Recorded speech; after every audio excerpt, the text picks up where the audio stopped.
Hey guys, I want to share this video with you and talk through some of the rehab stuff we did on this property, what the costs were, and some of the decisions on why we decided to or to not do some of these things.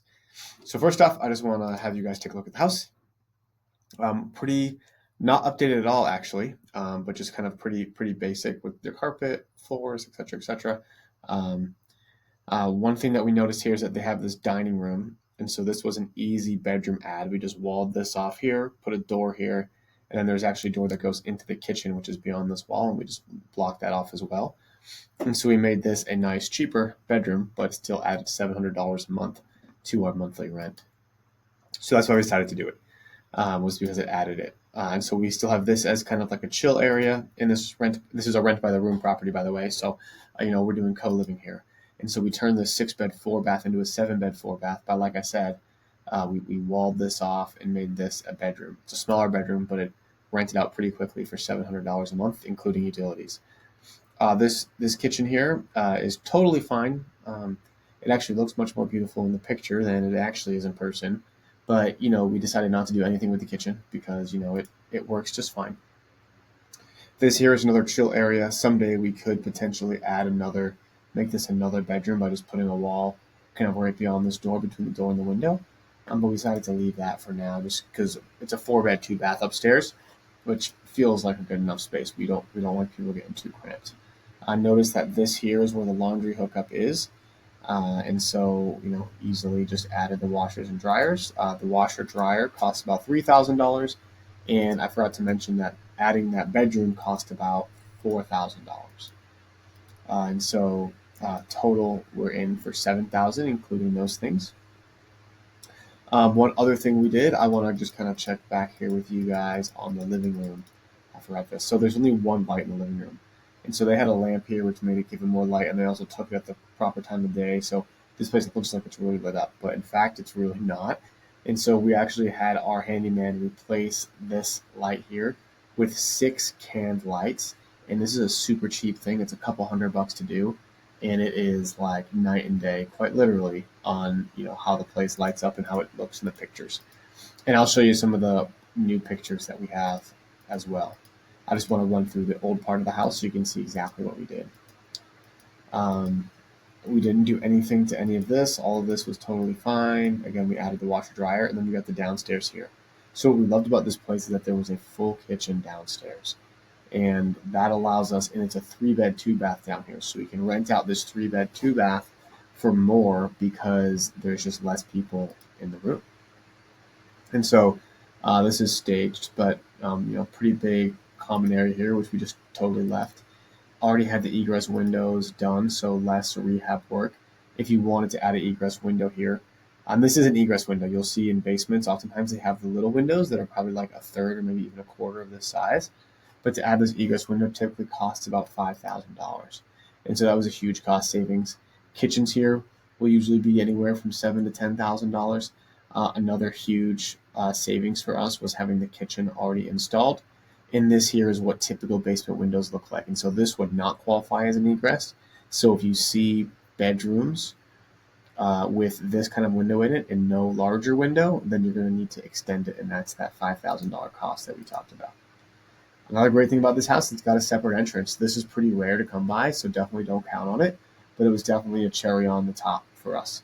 And we actually got fortunate because people can access it from the outside, but they also can, it's also very separable because this stairs goes right up into that laundry room. So you could easily just maybe put a couple doors in and sealed it off pretty nicely. And so this is the master bath, regular bath, other bedroom. And so this is the backyard. It's a pretty big, sizable backyard, which we really liked. Really good for pets and stuff like that. And you'll see the landscaping does not look beautiful. Now, we could have probably spent about $15,000 to $20,000 to put in some sod and make it some real grass instead of just kind of like this is just basically natural weeds. And the thing is one, we wouldn't get any more rent for it. Two, it would almost be impossible to maintain. Grass in the first couple of months of putting it in needs to be watered regularly. It needs to make sure the temperatures are good. It just needs to make sure it needs to be perfect condition. And then, of course, it needs to continuously be watered to stay green. That is a very difficult thing to do, especially when you've got tenants living there that, they don't want to think about that stuff. They just want to go have a place to live. And so we decided to not do anything with the lawn there. And I usually recommend not doing anything. It's fine. Like, I know it doesn't look great, but you have to remember we're going for rent by the room. It's they're living in a nice house at a discounted rate, and this is still fine enough. If you wanted to throw the frisbee around, if you wanted to have a dog here, that would totally be fine. And then of course we've got the 2-car garage. We rent out the garage for $50 a pop, and then there's 3 parking spaces here, which is really, really nice. And on the street itself, there's a lot of parking as well. So we always make sure to check that out. And so here's the layout that we kind of like to look at. And so with the floor 2, the basement, we really did not, or this is floor 1, the main house. So you walk in. Again, we walled this off and walled this off to make a room. Someday we could potentially make this a room, but for now we decided to leave it. So we've got the dining room and the living room as the 2 chill areas upstairs. And we've made this a 4-bed, 2-bath. And then the downstairs, we pretty much did nothing to, except we just painted and did some cosmetic stuff. And we furnished the whole thing. And so this is a 3-bed, 2-bath, and it rents out quite nicely. And so, we're getting about a total of like $2,900 for this bottom unit. And then for the top unit, we are getting, I forget the numbers off the top of my head actually, but probably a little bit closer to $4,000 a month. And so that is the property all in all. Now I want to share, so this is like the before pictures. I want to share with you guys what the after pictures look like as well. So this is an example of the downstairs. So we painted here and put in those can lights. Again, this was super cheap, probably under $1,000 for all of that. So you can really make a difference with paint and these can lights. You can see that that's the same. We just decorated the kitchen. So we did furnish the whole kitchen area. It's stocked with all knives, spatulas, pots, pans, all that kind of stuff. And all the furnishings, both for the upstairs and downstairs, cost about $5,000.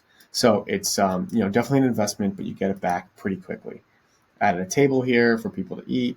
Then, of course, we also add these combination locks. So these are Wi-Fi enabled combination locks, so we can change people's passcodes as they move in and move out. And also each bedroom door has its own lock as well. Let's see if we can get it. Yeah, you can kind of see how this lock. This is a combination lock. And so you type in the password, hit the check mark, and that's how it works. And then we also label each room as well so people understand what room is theirs. And so that is what we do with our rent by the room properties. You're going to see the upstairs here. So we also did some wallpaper here, put some stuff on this wall. And this is that wall that was not there when we bought the property, but we built it to make that last bedroom. I'll try to get a better picture of it for you here. Yeah, you can see the wall there with the door. Looks pretty good and normal once you see it. Try to get a better view for you. And you can kind of just click through the pictures. This is it. This is the house fully furnished. So you can see that not a ton of changes were made. This is another good look at that lock that we have on each door.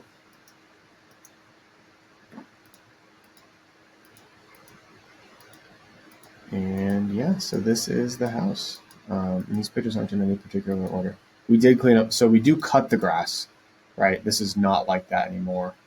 We do cut the grass. We just don't necessarily put sod down and make it all beautiful looking. So yeah, that's the house.